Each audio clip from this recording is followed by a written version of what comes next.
라서 좀 생소하네요. 낯설고 생소하지만 또 우리 오랜만에 뵙는 우리 분들과 여기 또 사랑의 교회 식구들과 같이 함께 할 수 있어서 너무 감사합니다. 오늘 말씀은요. 제목이 이제 내 백성아 거기서 나오라 이 제목인데요. 계시록에 보면은 망해가는 이 장차 망할 성 이 세상 나라에서 나오라 이렇게 주님이 말씀하시는 그 장면이에요. 근데 예레미야에도 지금 그 똑같은 구절이 있잖아요. 나의 백성아 또 나오라 이렇게 돼 있거든요.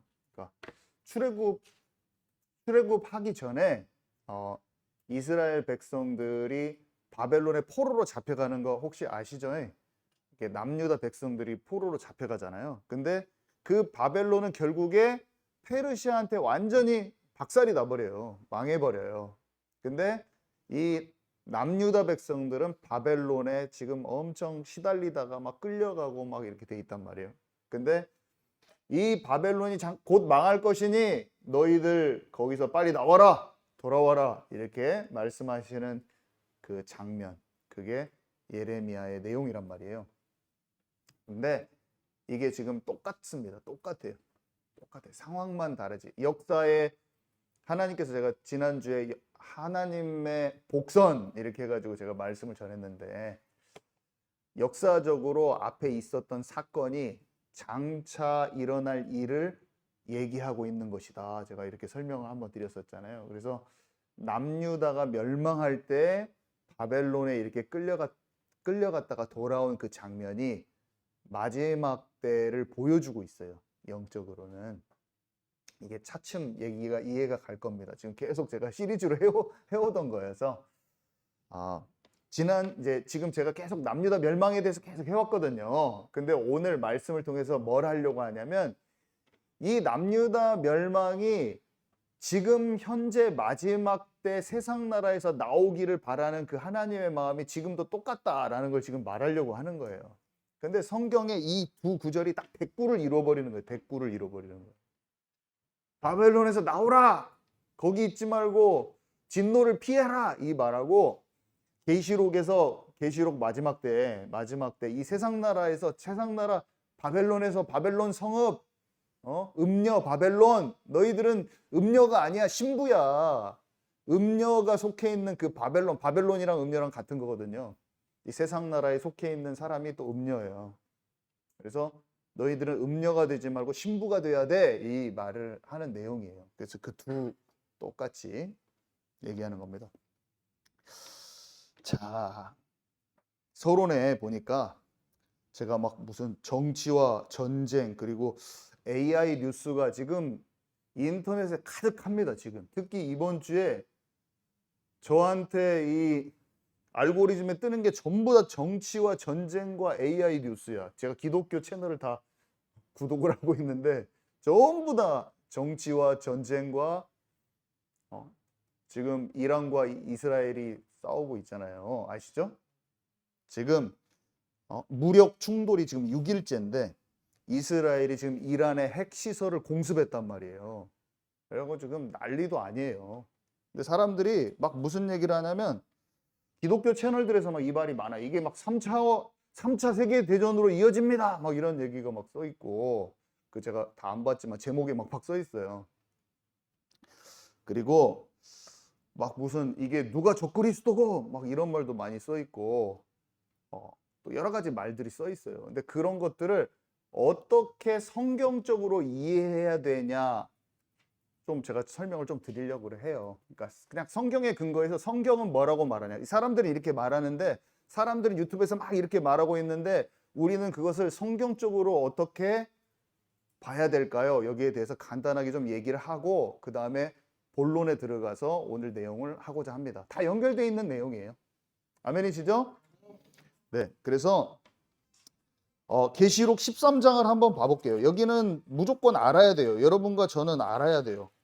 계시록 13장.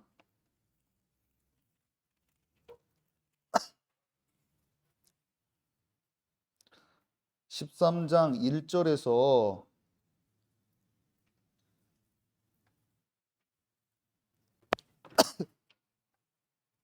7절까지 한 번만 읽을까요?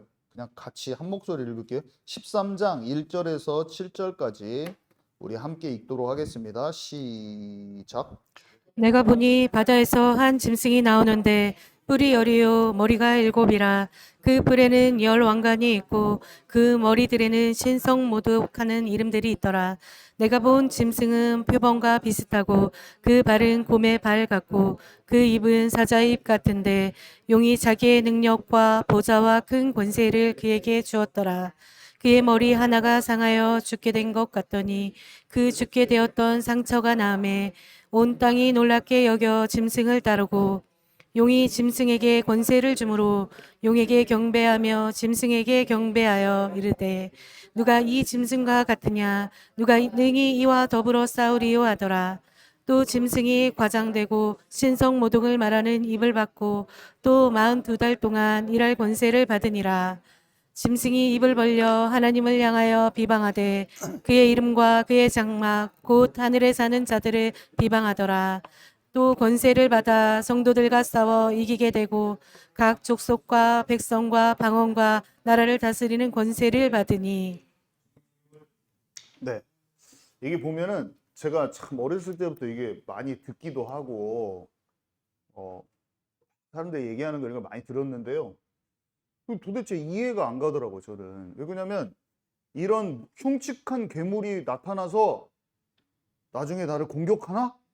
막 말세가 되면 제가 이런 생각을 어렸을 때 해봤습니다. 그리고 그렇게 딱 하고 저희 교회 앞에 정화극장이라고 있었는데 고스트바스터즈 영화를 딱 보러 갔더니 와, 날개 달린 사자 나오고 막 말세라고 하면서 막 적그리스도 나오고 막 하면서 막 적그리스도 사람이요 막 그 고스트바스터즈 영화 보셨어요?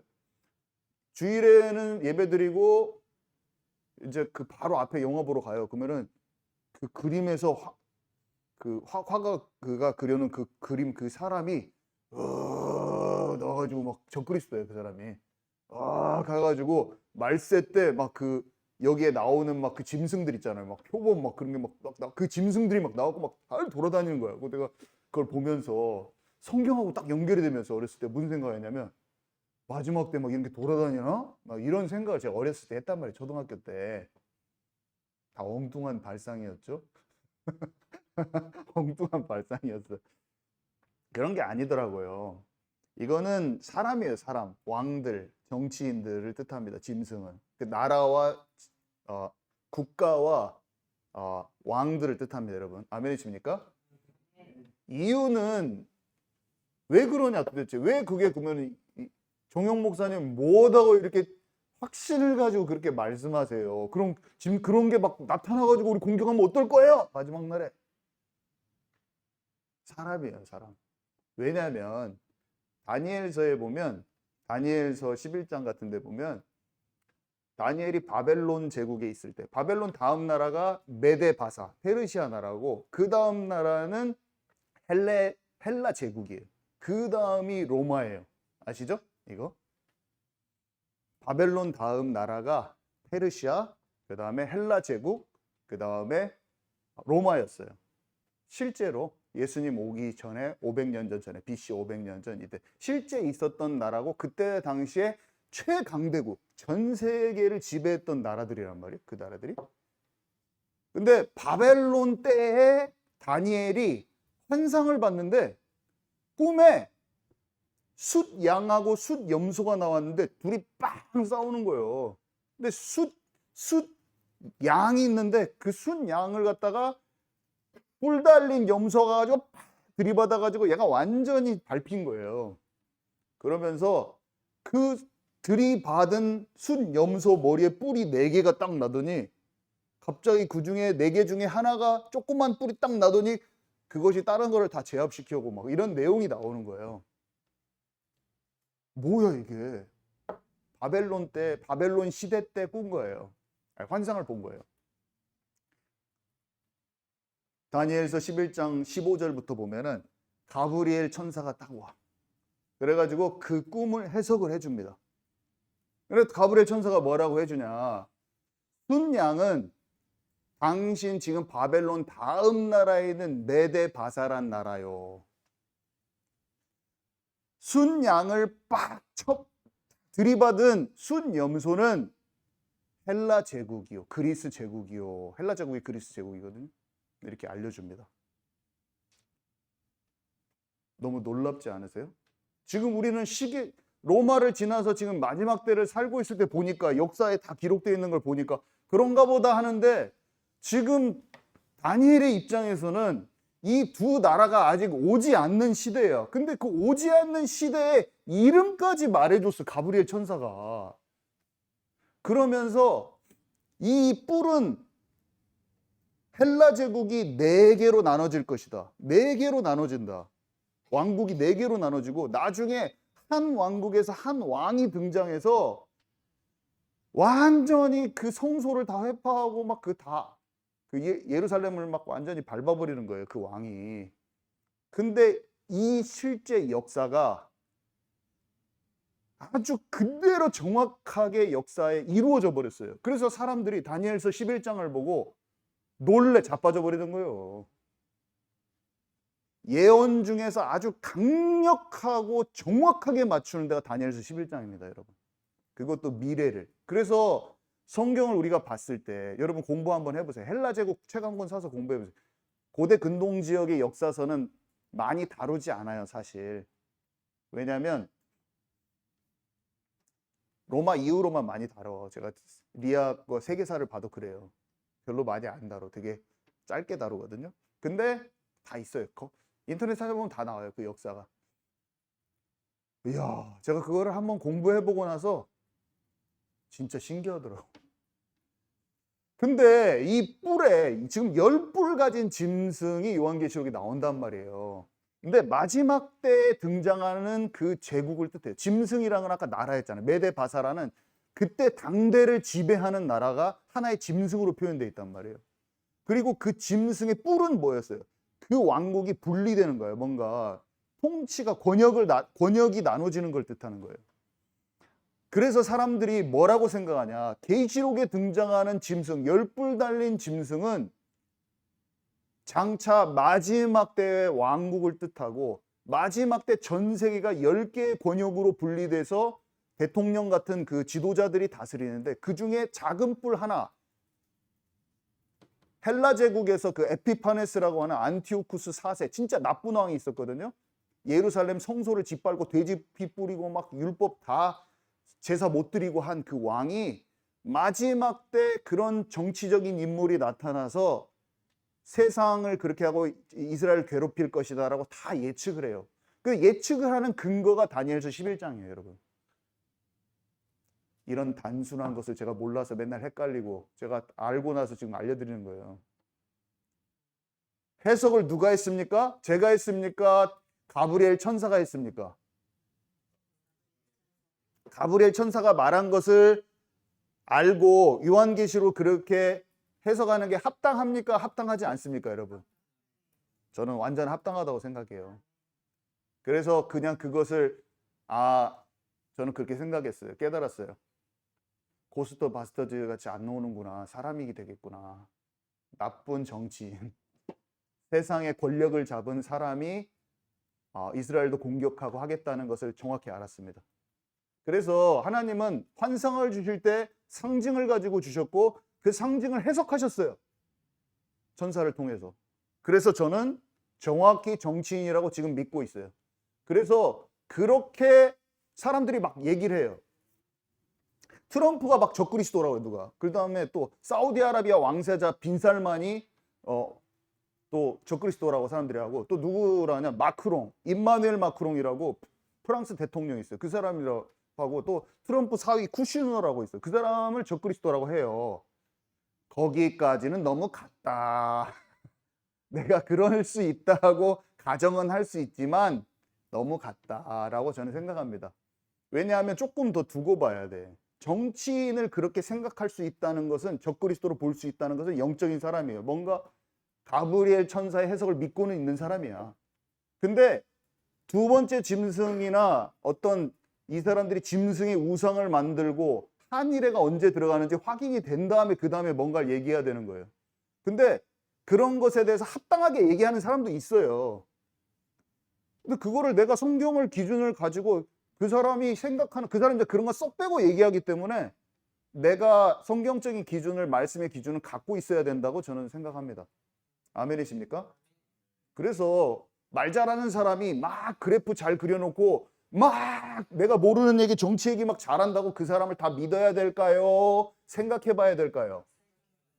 무조건 다 믿지 마세요. 우리는 어떤 경향이냐면 똑똑한 사람은 그 사람이 정답이라고 생각해. 도올 김용옥 따라가지 그러면 진중권 따라가지. 말 잘하는 게 답은 아니잖아요. 어떤 사람이 말은 못하지만 진리를 알고 있을 수도 있는 것입니다, 여러분. 말을 잘하는 게 정답이라고 생각할 수 없어요, 우리는. 항상 말씀을 통해서 베레아 사람들처럼 말씀을 통해서 맞는지 안 맞는지 항상 상고해야 돼요. 그리고 말은 너무나 이 사람이 뭐 이렇게 할 필요까지 없다. 왜냐면 그 사람이 말하면서도 아마 내가 틀릴 수 있다라고 속으로 생각하면서 말한다고 저는 생각합니다. 인터넷에 있는 거 막 짜집게 갖고 딱 말했는데 너무 구독자들 때문에 많이 하고 있어 지금. 너무 더 자극적인 거 때려줘야지 다음 게 차가 좀 유튜버가 들어오거든요. 자기 마음에 그 갈등이 있을 겁니다. 미안하지만 저는 그렇게 생각해요. 정말로 진중한 사람은 다 까발리지는 않아요. 정확하게 성경적으로 말하는데 그 안에서 사람들이 생각하도록 도와준다고 저는 생각합니다. 아멘이십니까? 그래서 둘째 짐승이 나와요, 거기에. 그러면 둘째 짐승은 사람일까요? 짐승일까요? 또 지금 또 좀 사람이겠죠? 근데 여기 보면 다른 성경 구절이라서 보면 이 사람이 이제 거짓 선지자의 역할을 왜 그러냐면 어린 양하고 닮아가지고 이 사람 어린 양하고 닮았다고 써 있거든요. 어린 양이 두 뿔이 있어가지고 이것은 보통 사람들이 거짓 선지자의 역할, 종교적이거나 기술적인 것들을 하는 짐승이다. 이렇게 생각을 많이 합니다. 저는 그것에 대해서 합당하다고 생각하고 있고요. 저도. 그리고 첫 번째 짐승이 이 두 번째 짐승을 밀어줘요. 한마디로 뒤에서. 근데 이 두 번째 짐승의 특징이 뭐냐면 짐승의 우상을 만들어요. 근데 어떤 우상이냐? 첫 번째 짐승을 경배하기 위한 우상을 만들어요. 이게 특징이에요. 그래서 이렇게 예상을 해볼 수가 있어요. 하나의 적그리스도 체제, 마지막 때에 전 세계를 아우르는 통치 체제, 세계 정부 무슨 통치 체제 이런 형태로 지금 이미 가고 있잖아요. 이미 화폐가 통일되고 있어요. 정치가 통합되고 있어요. 경제가 통합되고 있어요. 종교가 통합되고 있단 말이에요. 지금 그렇게 가고 있어요. 지금 유럽도 연합으로 통합되고 있고 미국이 계속 트럼프가 막 나 캐나다 다 먹어야 돼 우리 땅이야 막 이런 말 하잖아요. 다 합치려고 한단 말이에요. 그리고 G7 뭐 G12 모여서 하는 게 뭡니까? 통합 화폐를 만들고 한단 말이에요. 글로벌한 화폐를 만들기 위해서 디지털 머니를 만들잖아요. 지금 그게 실제로 지금 가고 있어요. 종교 통합하려고 하잖아요. 가톨릭이 종교 통합하고 있습니다. 그래서 이미 그 체제들이 지금 구축되어져 가고 있는데 누구냐 이제 마지막에 이건데 첫 번째 짐승이 뒤에서 이 사람을 밀어주는데 이 사람은 무슨 역할을 하냐면 짐승의 우상을 만드는데 그 짐승의 우상이 우리가 성경에는 우상이라고 돼 있는데 영어 성경에 보면 이미지라고 돼 있고 형상이에요. 형상. 하나님의 형상할 때 이미지 오브 갓 할 때 하나님의 형상, 우리가 하나님의 형상이잖아요. 근데 얘는 짐승의 형상이야. 근데 설명은 어떻게 되어 있냐면 짐승의 우상에 대한 설명이 약간 이 첫 번째 짐승을 경배하고 복종케 하고 또 경제 시스템으로 그 사람을 쫓아갈 수밖에 없게 매매라는 이름으로 되어 있는데 경제의 주권이 그 사람한테 들어가고 그 사람한테 굴복할 수밖에 없는 시스템 자체로 표현이 되어 있어요. 글에는 이렇게 되어 있습니다. 그래서 사람들이 막 뭐 베리칩 이런 얘기 막 하잖아요. 베리칩 베리칩이 666이고 짐승의 표다 이런 얘기를 하는데 약간 제가 조금 설명을 하자면 사람들이 어떻게 요즘에는 유튜브에서 많이 말하냐면 AI랑 결합된 디지털 ID, 디지털 화폐 총통합돼서 그 전체 정체 경제 시스템을 따라갈 수밖에 없는 그 어떤 통합된 시스템을 얘기한다. 이렇게 얘기합니다. 그러면서 짐승의 우상이 말하게 한다. 이렇게 이런 것들을 AI가 다 말하잖아요. 그리고 AI 안에서 우리가 다 질문을 하잖아요. 뭐 같은 거. 그러니까 우리는 누구한테 하나님의 형상은 누구한테 질문해야 돼요, 여러분? 하나님의 형상은 하나님과 교제하는 자라고 했잖아요. 그러면 우리가 모든 삶에 일어나는 모든 것을 누구한테 질문해야 됩니까? 근데 구글에서 스마트 안경이 나오잖아요. 그러면은 내가 보는 모든 세계가 드래곤볼 스카우터처럼 그 사람 전투력이 찍히는 것처럼 여기 딱 사람이 가면 저 사람이 옷 뭐 입고 있고 막 다 나오는 거야. 뭐 홈플러스에서 옷돌이 샀네 하면서 딱 가격 틱 나오는 거야. 딱딱 보고 알아. 그 정보를 다 알려주고 내가 세상 살아가는데 질문을 누구한테 하냐면 야 여기 어디로 가야 지금 항상 얘한테 물어보는 거야. 이거에다가 챗GPT도 그래요. 나 엄청 많이 물어봐요. 제가 종속이 돼. 종속이 돼. 의지가 돼. 내가 대화하는 대상이야. 도우미로 시작했는데 알고 보면 내가 지배당하는 거야. 여러분 이해 가십니까? 근데 그게 사람 눈으로 들어와요. 그러니까 처음엔 우리가 컴퓨터 있을 때는 괜찮아요. 눈으로 와요. 내 귀하고 시야를 잡아요. 증강현실이라고 해가지고 내가 보는 모든 것을 연결시키는 거예요. 근데 그게 어디로 가냐? 뉴럴링크에서는 그걸 뇌로 집어넣습니다. 신호로. 신호로 해서 내 뇌로 그것을 어떻게 하냐면 기계를 움직여요. 나하고 저 사람하고 같이 아무 연결이 없는데 같이 대화할 수 있는 것. 지금 이미 다 가능하고 있습니다. 근데 이것을 AI랑 결합시켜서 내 뇌로 지금 바로 넣어버릴 수가 있어요. 그러면 내가 이 사람을 이거를 이용하는 게 아니라 사실은 종속되면서 통제된다고 볼 수가 있어요, 여러분. 이해 가십니까? 제 말이? 경희대 어떤 교수님이 이름이 뭐더라? 경희대 제가 아까 인터넷에서 오늘 뭔가를 봤는데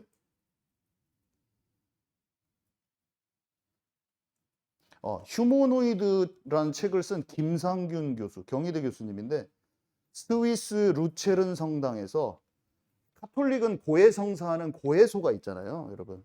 이 휴머노이드 책이 엄청 요즘 거를 잘 저도 한번 사서 보려고 하는데 잘 써놨다고 하더라고요, 목차를 보니까. 근데 거기 가면 이제 AI 예수님이 있는 거예요, 고해성사 안에. 카톨릭에서 이제 허락을 해줬다고 그랬더라고요. 그 시스템 테스트하는 데 있어서 들어갔더니 예수님 딱 말하는 거야. 한국 사람들 가면 한국말로 나오고 다 어린 양아 무슨 일로 여기까지 왔느냐 다 물어보는 거야. 카톨릭 교리가 다 학습돼 있는 거야. 고해성사 같은 거 할 때. 그래가지고 1,000명의 신자가 이미 다녀갔대요. 10분에서 15분 이제 다 한 거야. 고해성사를 하고 나와서 이 사람들이 설문조사를 했는데 어땠냐고 느낌을 물어봤는데 이 사람들이 뭐라고 딱 대답을 했어요. 그래서 그걸 갑자기 안 하기로 했대요. 그 사람 더 이상 이거를 안 하기로 했대요. 이 사람들이 뭐라고 얘기하냐면 너무 영적인 경험이 된다고 이렇게 얘기를 했대요. 그러니까 가짜라고 다 알려주고 들어갔는데 자기가 느껴질 때 이게 인격체처럼 느껴지고 그 예수님이 내게 전달해 주는 걸 영적으로 자기는 받아버리는 거예요. 지금 그렇게 진행되고 있어요. 언제든지 유명한 목사님 AI로 딱 만들 수 있어요. 그 사람 쓴 책 같은 거 다 만들 수 있습니다. 이 사람이 글을 많이 남겨놨으면 남겨놨을수록 이 사람의 가치관, 이 사람의 세계관, 이 사람의 이념과 철학을 그대로 반영한 AI 인공지능을 만들 수가 있다니까요. 그 사람이랑 언제든지 대화할 수 있는 거예요. 그 사람의 과거에 알았던 모든 지식과도 다 대화할 수 있고. 그래서 적그리스도를 경배하게 한다 그 말이 우리가 봤을 때 내 어렸을 때 저처럼 어렸을 때 상상력 속에서 그런 어떤 내가 생각해 놓은 마지막 시대에 대한 어떤 만화적인 그런 상상으로는 실제 마지막 때를 우리가 접했을 때 오해하기도 쉽고 거기서 빠져나올 수도 없을 수도 있습니다. 그냥 종속돼 버리는 거예요. 아니에요. 괴물이 등장하는 게 아니라 멀쩡한 정치인이 등장할 것이고 이상한 시스템이 아니라 우리에게 굉장히 이롭고 편리하면서도 좋은데 우리도 모르게 종속돼 버리는 시스템으로 갈 겁니다. 여러분 아멘이십니까? 그래서 먹고 사는 문제, 이 세상에 아무리 편리한 것들 속에서도 거기에 종속되면 안 돼요. 여호와 하나님과 교제를 꼭 찾아야 돼요. 이미 우리가 그 전 단계로 여기랑 너무 친밀해지고 있어요. 핸드폰이 더 친밀해. 예수님보다 핸드폰이 친밀하면 안 돼요. 일단은 챗GPT가 더 친하다 그런 건 안 돼. 이미 놓쳐진 거예요. 그 사람은 무조건 종속돼요. 누가 살아남는지 아세요? 아무것도 아닌 바벨론의 왕이 준 떡과 포도주를 안 먹는 사람이 그 시스템에 안 들어가요.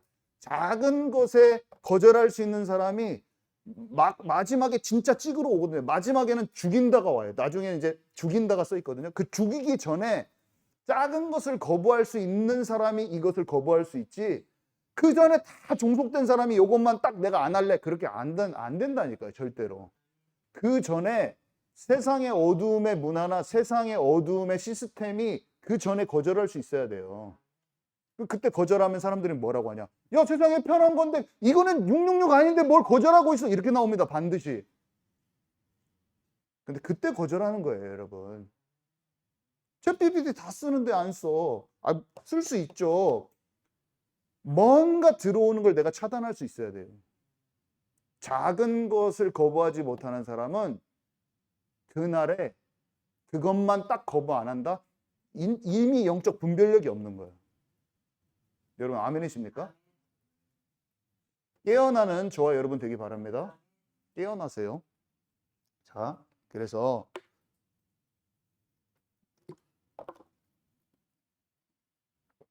제가 어디까지 얘기했냐면 그런 게, 그러니까 짐승의 우상이라는 게 그런 시스템 체제로 들어온다. 그걸 사람들이 많이 얘기해요, 요즘에. 그러니까 제 얘기가 아니라 그렇게 말하는 사람들 많이 있어요. 저는 그걸 보면서 어떻게 생각하냐? 맞다. 고개를 끄덕하는 거죠. 근데 사람들이 어떤 것은 그냥 괜히 자극적인 것만 보고 욕하고 있을 수도 있겠구나, 어떤 사람들이. 저는 그런 생각을 합니다. 어떤 사람들은 좀 잘 그것을 너무 자극적이지 않게 정확하게 말하는 사람도 있고, 조금 자극적인 걸 좋아해서 자극적이게 만들어 놓은 것은 조금 더 본질을 흐리게 만드는 것도 있더라고요. 그래서 이걸 제대로 잘 전달해 줄 수 있으면 좋은데, 나도 괜히 이렇게 말하다가 괜히 내가 막, 저도 오해를 많이 받았다니까요. 맞는 말 해도 오해를 받더라고. 맞는 말 해도 오해받습니다, 여러분. 성경적으로 여러분, 우리가 옳게 열려서 옳은 말을 해도 오해당할 수도 있는 거예요. 그런 건 어쩔 수가 없어요. 아멘이십니까? 자, 그래서 AI가 하나님과 관계를 파괴할 수 있냐? 있어요. 그냥 AI한테 다 물어보면 종속돼서 파괴돼요. 우리는 영적인 감각을 주님과 교제 가운데 도리어 하나님과 함께하고 주님께로 받는 영적 채널을 더 열어가야 돼요. 주님과 주파수를 딱 맞춰야 돼요, 영적인 것을.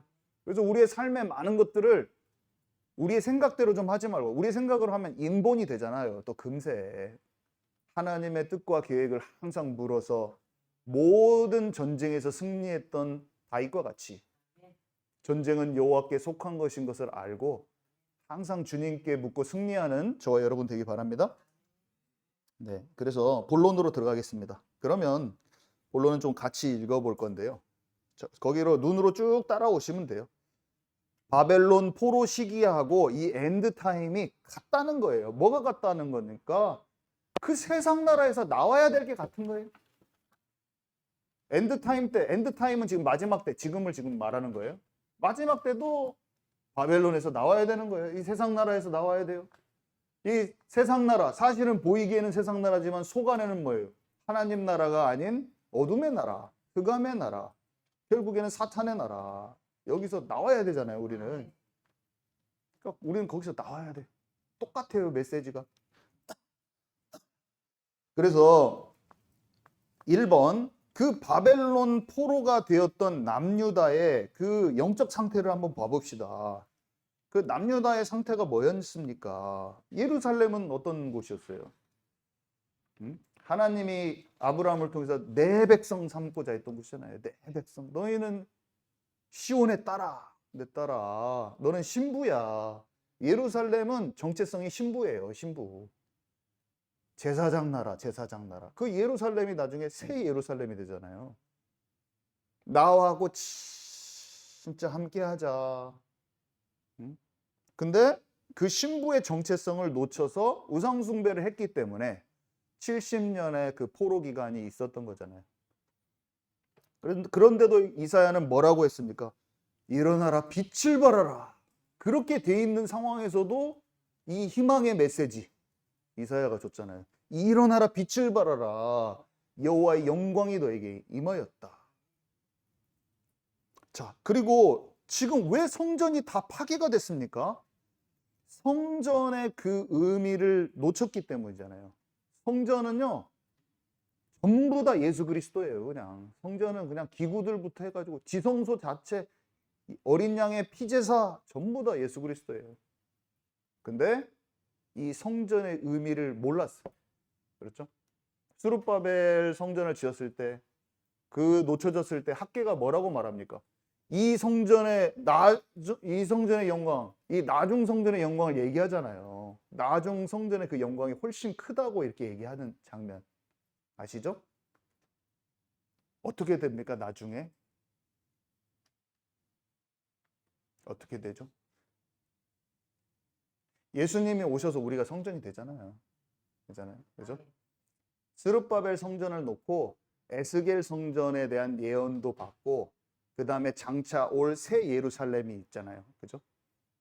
성전하면 사실은 뭐가 떠올라야 됩니까? 모세의 그 장막 성전, 성막, 그죠? 성막이 딱 떠올라야 되고, 솔로몬 성전이 떠올라야 되고, 그 다음에 파괴가 됐단 말이에요. 근데 스룹바벨 성전이 등장을 했잖아요. 근데 스룹바벨 성전이 지어지기 전에 에스겔이 환상을 먼저 봤어요. 엄청난 성전의 설계도를 봤단 말이에요.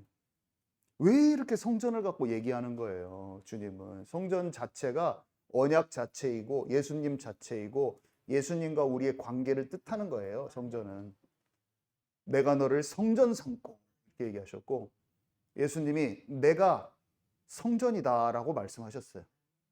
성전된 자기 육체를 가리켜 말씀하심이라 이렇게 돼 있어요. 그래서 에베소서에 보면은 뭐라고 써 있죠? 하나님의 거하실 처소로 함께 지어져 가느니라 그랬어요. 예수님은 모퉁이 돌이고 우리는 건물이 연결된 것처럼 하나님이 거하실 성전으로 처소로 같이 지어져 간다고 말씀하셨습니다.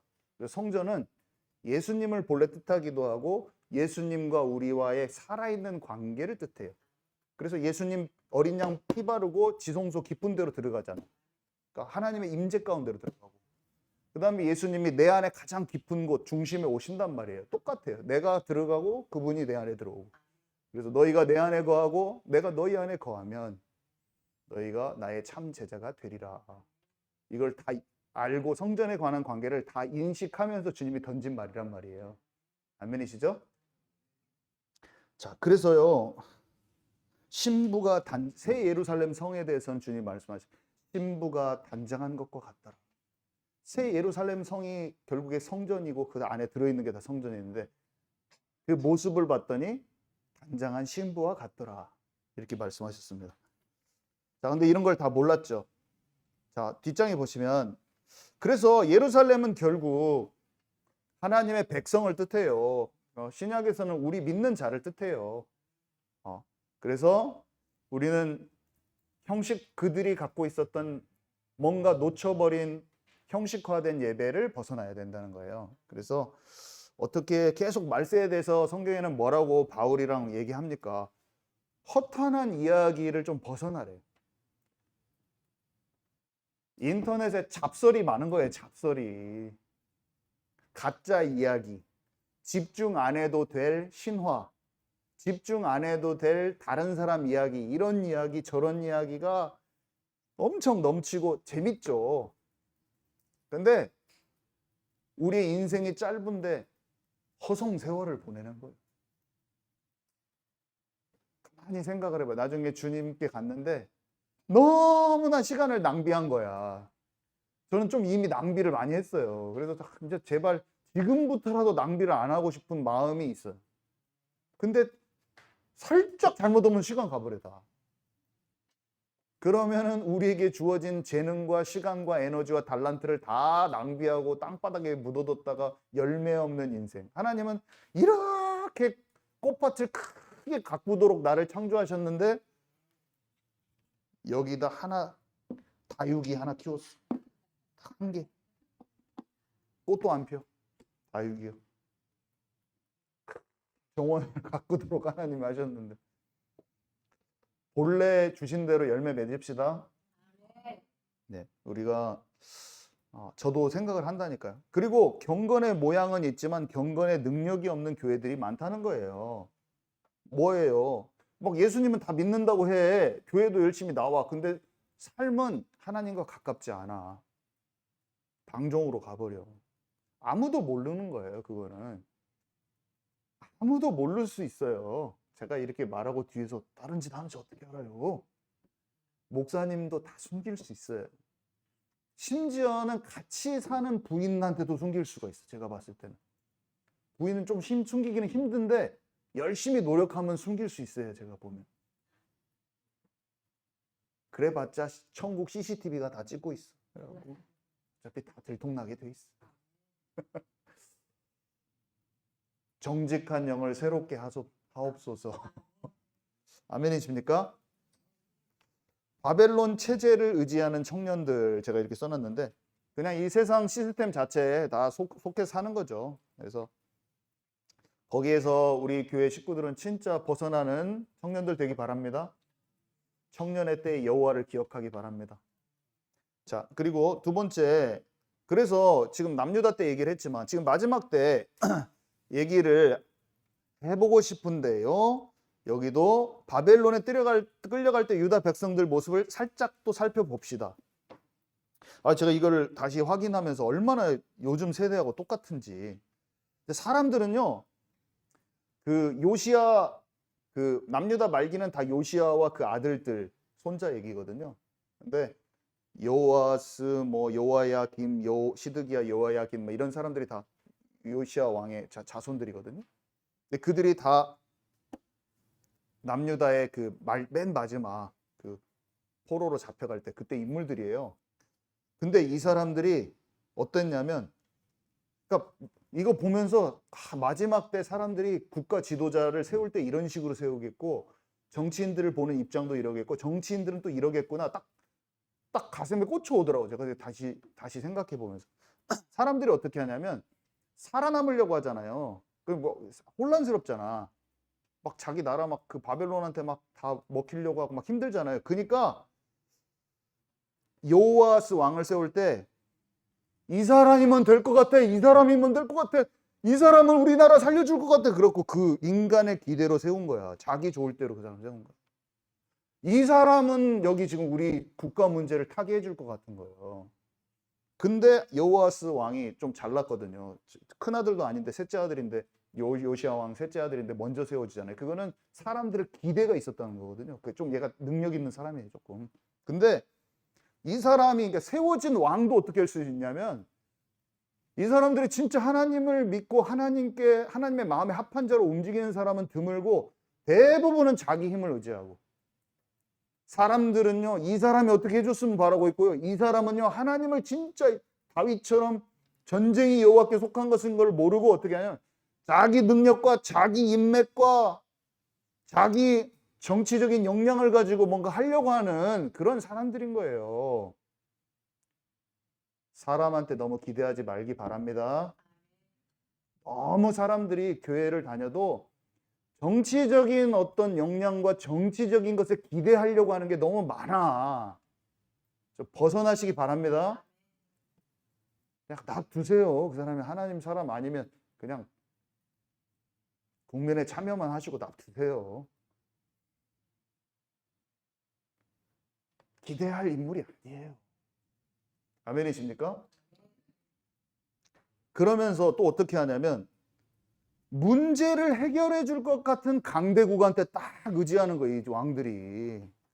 그때는 애굽한테 많이 의지를 했거든요. 애굽이 강대국이었어요. 여호와김이랑 시드기야가 한 게 뭐냐면 인간적인 방법하고 정치적인 세력 맨날 저 나라가 우리나라를 도와줄까? 저기에 이렇게 붙으면 우리한테 이득이 될까? 맨날 그 말뿐이야.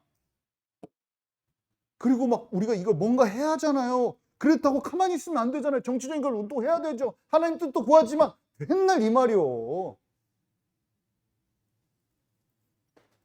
깨어나시기 바랍니다. 유튜브 끊으세요. 별로 대단한 인물이 아니야.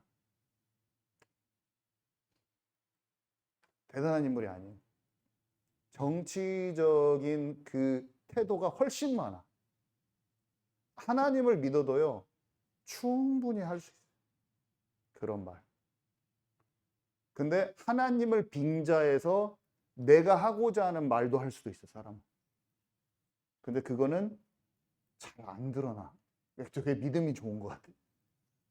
그래서 내 자신이 진짜 성령 충만해서 영적으로 내 상황에서 그것을 할 수 있는 힘이 없을 때는 그냥 말 잘하고 믿음이 있어 보이는 것에 그 이념이 신앙과 딱 동일시가 되면 그 사람 따라가 버린다. 시간 낭비만 엄청 하는 거예요, 그 유튜브에. 이제 벗어나기 바랍니다. 이것도 가짜 이야기에 창념하는 거랑 똑같아. 몰두해가지고 시간 순삭, 3시간 순삭. 그럼 나중에 뭐 했지 내가? 그 뭔가 잡 지식을 알게 된 것 같아. 한국의 히토류 이거 해가지고 나중에 통일돼가지고 빨리 해가지고 이거 다 하면 삼성 이렇게 올라가지고 막 뭔가 막 잡지식이 엄청 생긴 것 같아 막. 근데 별 볼 일이 없어 나중에. 여러 가지 경제 전문가들이 말하는 그 여러 가지 10개의 시나리오 중에 또 한 개였어. 이제 그게 지나갔어 이제 그냥. 시나리오를 막 생각해 보는 게 좋은 것 같지만 그것도 허탄한 이야기가 될 수 있다는 걸 깨달으시기 바랍니다. 제 말을 오늘 제 말을 잘 기억하세요. 제가 그렇게 한참 했는데 시잘데기가 없더라고. 그때는 그게 영적인 건 줄 알고. 죄송하지만 저도 한동안 했습니다. 근데 아니더라고요. 자, 그리고 말세 교회의 특징은요. 제가 3가지 써놨는데 하나님 임재 없는 예배. 예배가 진짜 기도 속으로 폭발력 있게 못 들어가는 거예요. 강팍하고 지식적이고 그 다음에 세상과 짝꿍인 청년들이 가득하고 교회에서 선지자의 소리가 있으면 듣기가 싫어요. 쓴소리가 성경은 견책하고 권면하라고 이렇게 써 있거든요. 디모데야 이렇게 하면서 때를 얻든지 못 얻든지 말씀을 전파해라 하면서 3가지가 다 쓴소리야 한마디로. 근데 성경에는 뭐라고 그랬어요? 자기 귀를 긁어주는 시원케 해주는 스승을 많이 둔대. 여러분 이 말을 잘 생각해 보세요. 제가 아까 유튜브 얘기도 많이 했지만 아이고 재미있어 이것이. 그게 내 귀를 긁어주는 겁니다. 진짜 쓴소리는 듣기 싫은데 내가 우상에서 빡 나와버리는 거예요. 정신이 번쩍 들면서 시간 낭비, 허탄한 것을 시간 낭비 안 하고 내가 해야 될 것에 집중하면서 나의 하나님께서 이끄시는 열매 맺는 쪽으로 가면서 근데 쓴소리야. 듣기 싫어. 하고 그렇게 말하는 목사님들만 또 뭐 하지 말라 말해. 하면서 율법주의 아니야. 막 하면서 뭐가 막 속에서 막 북받치는 게 올라와. 나의 어두움이 올라오는 거지. 근데 재미있어 유튜브 들으면 막 뭔가 알아지는 것 같고 막. 근데 그게 내 귀를 긁어주는 영적 메시지일 수도 있습니다. 여러분 내가 뭔가 영적인 지식이 채워지고 뭔가 그런 것 같아요. 남들보다 영으로 막 내가 성숙한 것 같아. 근데 진짜 내 안에 있는 어떤 어두운 것은 딱 떨어져 나가지 않을 수도 있어요. 여러분 잘 생각하시기 바랍니다. 쓴소리를 먹을 수 있는 사람이 돼야지 그 사람이 진짜 내면의 교만병이 치유되고 내 속에 중독 같은 거 있잖아요. 그게 진짜 치유되는 거예요. 쓴소리를 먹을 줄 아는 사람 되기 바랍니다. 그건 바울이 얘기한 거예요. 바울이 그렇게 얘기했어요. 자, 그래서 결말은 결국에 어떻게 되냐면요. 거짓 종교 정치 체제, 이 음녀 바벨론 성은 장차 망할 성이에요. 결국에 무너진다고. 무너졌도다. 뭐 다 무너집니다. 그리고 마치 바벨론에서 돌아오지 않고 망한 사람들처럼 영적인 나태함과 회개 없는 교회는 영적 분별력이 없기 때문에 세상과 함께 심판받는 쪽으로 흘러가요. 근데 그 사람들이 그렇게 됐을 때 알까요? 모를까요? 몰라요. 그냥 내 믿음이 믿는 줄 알고 있다 그대로 가는 거예요. 망합니다. 하나님이 우리를 두 마음 품은 자가 양심이 화인 맞기 전에 깨달아지는 게 참 은혜예요. 그래서 출 바벨론 해야 된다. 3번. 그래서 지금 두 가지 오늘 메시지가 다 바벨론에서 나오라는 거예요. 바벨론은 단순한 도시가 아니에요. 세상 나라와 사탄의 나라를 지금 뜻하는 거예요. 아까 말했듯이 바벨론은 음녀라고 그랬어요. 또 다른 이름이. 신부가 되라는 거예요. 바벨론에서 빠져나와서 음녀가 되지 말라. 신부가 되라. 이 말이 바벨론에서 나와서 하나님 나라에 속한 자가 되라. 이거랑 똑같은 말이에요. 바벨론에서 나와서 하나님 나라에 속한 자가 되라. 세상 나라에 나와서 세상 나라에서 나와서 하나님 나라에 속한 자가 되라. 음행하고 있는 음녀에 속해 있지 말고 신부가 되라. 똑같은 말이라니까요. 그래서 바벨론은 최종적으로 뭐냐? 이 세상을 뜻하고 타락한 종교, 정치, 가치관, 정치 구조까지 다 포함한 이 복합적인 이 세상, 이 나라, 그게 바벨론입니다. 거기서 오늘 주님이 말씀하신 대로 지금 주님이 우리에게 말씀하신 거예요. 너희는 신부다. 신부의 정체성을 회복해라. 오늘 제목대로 너희는 내 백성인데 내 백성들아 나와라 라고 주님이 지금 우리에게 말씀하시는 거예요. 지금 진짜 마지막 때입니다, 여러분.